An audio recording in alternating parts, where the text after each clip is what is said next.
অশান্ত বাংলাদেশে লাগাতার হিংসার ঘটনা বেড়েই চলেছে। এই পরিস্থিতিতে ব্রিটিশদের প্রয়োজন ছাড়া বাংলাদেশে যেতে নিষেধ করল UK foreign Commonwealth and development office.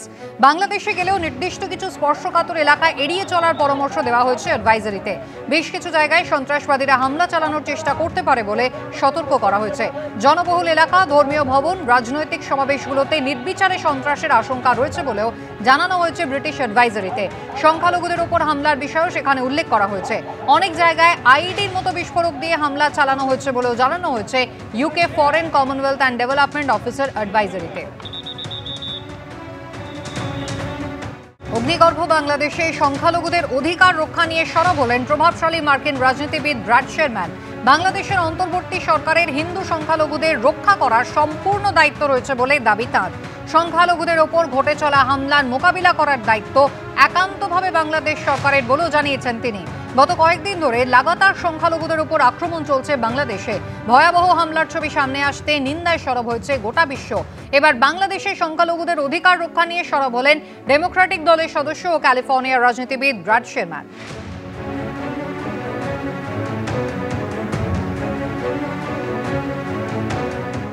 Agartala rail স্টেশনে পুলিশের জালে এবার 4 বাংলাদেশি অনুপ্রবেশকারী। গোপন সূত্রে খবর পেয়ে স্টেশন চত্বরে যৌথ অভিযান চালায় আরপিএফ, জিআরপি, বিএসএফ, আর তাদের সঙ্গে ছিল ত্রিপুরা পুলিশের গোয়েন্দা বিভাগ।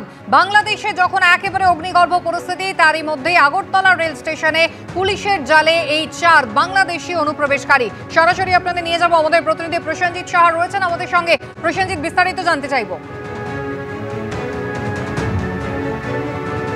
একেবারে দেখো, যেখানে বাংলাদেশে চূড়ান্ত ভারত বিদ্বেষী একটা প্রোপাগান্ডা চালানোর চেষ্টা করা হচ্ছে, ভারতের বিরুদ্ধে নানা ধরনের কুৎসা অপপ্রচার তারা চালানোর চেষ্টা করছে, ঠিক অপরদিকে একটি অজুহাতকে কেন্দ্র করে নিরাপত্তাহীনতার কারণ দেখিয়ে যখন ভারতে আগরতলায় অবস্থিত বাংলাদেশ সহকারী হাইকমিশনারের কার্যালয় বন্ধ করে দেওয়ার অনির্দিষ্টকালের জন্য বন্ধ রাখার ঘোষণা করা হচ্ছে, অপরদিকে যখন বলা হচ্ছে যে ভারতের প্রয়োজন তেমনভাবে পড়বে না বাংলাদেশে, সেই ধরনের একটি কথাও চালানোর চেষ্টা হচ্ছে, ঠিক সেই সময় কিন্তু আমরা দেখতে পাচ্ছি যে একেবারে বাংলাদেশ থেকে অবৈধভাবে অনুপ্রবেশ করছে আগরতলা, এবং গত 30 তারিখ দুজনকে আগরতলা রেল স্টেশনে আটক করা হয়েছিল, এবং তার কয়েকদিন পরে গতকাল সন্ধ্যা নাগাদ রাজ্য পুলিশের রেল স্টেশন থানা, আরপিএফ এবং বিএসএফ এর সঙ্গে গোয়েন্দা বিভাগের কর্মীরা কিন্তু চারজন বাংলাদেশি নাগরিককে অবৈধভাবে আগরতলায় আসার সময়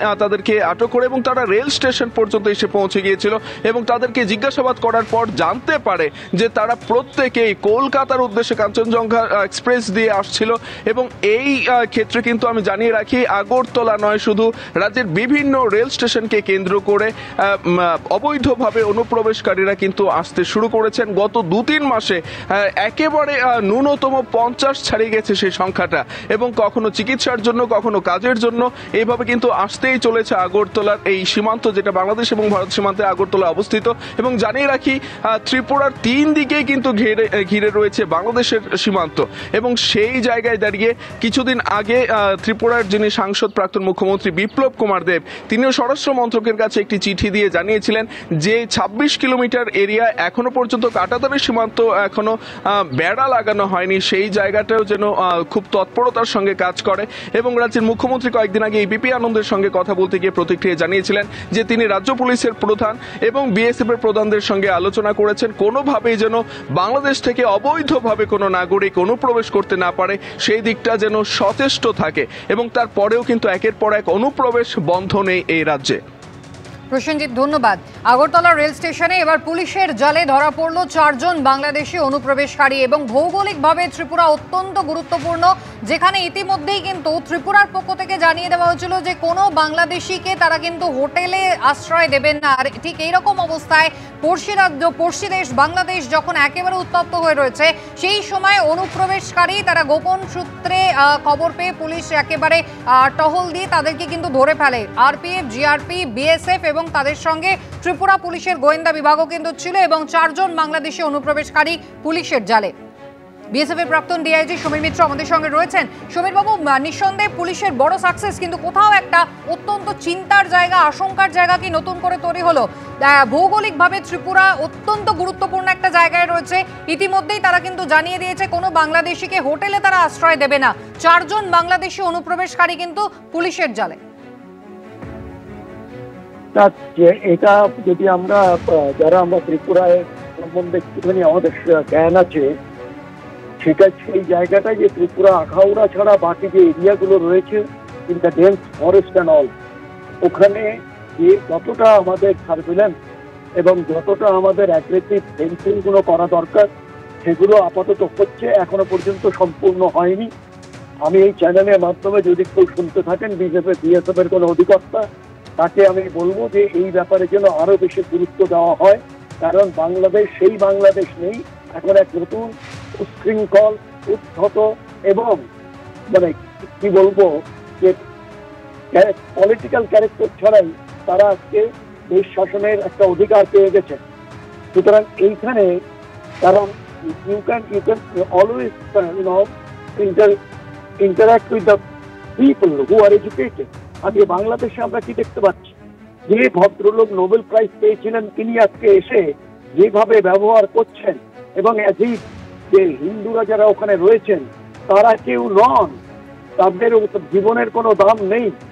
এই যে ইয়েকে ধরে যে মংকে ধরে ফেলা হলো, তার জন্য একটা উকিল পর্যন্ত দিতে পারলেন না। সুতরাং এই যে অনুপ্রবেশ কিংবা অবৈধ প্রবেশ, এখন আমি অবৈধ প্রবেশ কথাটা আর বলবো না, এই জন্য বর্তমান পরিস্থিতিতে এটা অনুপ্রবেশ, এবং এই অনুপ্রবেশ সেটাকে যদি 100% একে রিপিয়ে করতে হয় তাহলে কয়েকটা জিনিস করতে হবে। এক, যে ভিলেজগুলো কাঁটাতারের আগে বাংলাদেশের থেকে রয়েছে, they must be immediately relocated well inside barbed wire fence. Number 2, যে আমাদের যে জায়গাগুলো এখনো পর্যন্ত ইলিউমিনেশন হয়নি, যে জায়গায় এখনো পর্যন্ত আমরা করে উঠতে পারিনি, in the absence of regular power supply, যে জেনারেটর, যেটা আমরা পাঞ্জাব, রাজস্থান, জম্মুতে করেছি, কেন হবে না এই জায়গাটায় আমার মনে হয় যে আমরা অনেকটা পিছিয়ে রয়েছি। থার্ডলি, আমাদের যারা রয়েছেন তাদেরও কিন্তু আমি অনুরোধ করব যে আজকে যে পরিস্থিতির মধ্য দিয়ে যাচ্ছি, যে আগের আলোচনায় যেমন বলা হয়েছিল যে অটল বিহারী বাজপেয়ী তিনি ইউনাইটেড নেশনসে গেছিলেন এবং পুরো ব্যাপারটা জানিয়েছিলেন, আজকে আমরা এই ক্ষুদ্র পলিটিক্সের ওপরে উঠে, যেখানে আমার দেশ এবং রাজ্যের একটা বিরাট স্বার্থ জড়িয়ে আছে, সেইটাকে কেন আমরা যৌথভাবে এবং পুরো দেশ এক হয়ে কেন আমরা করব না?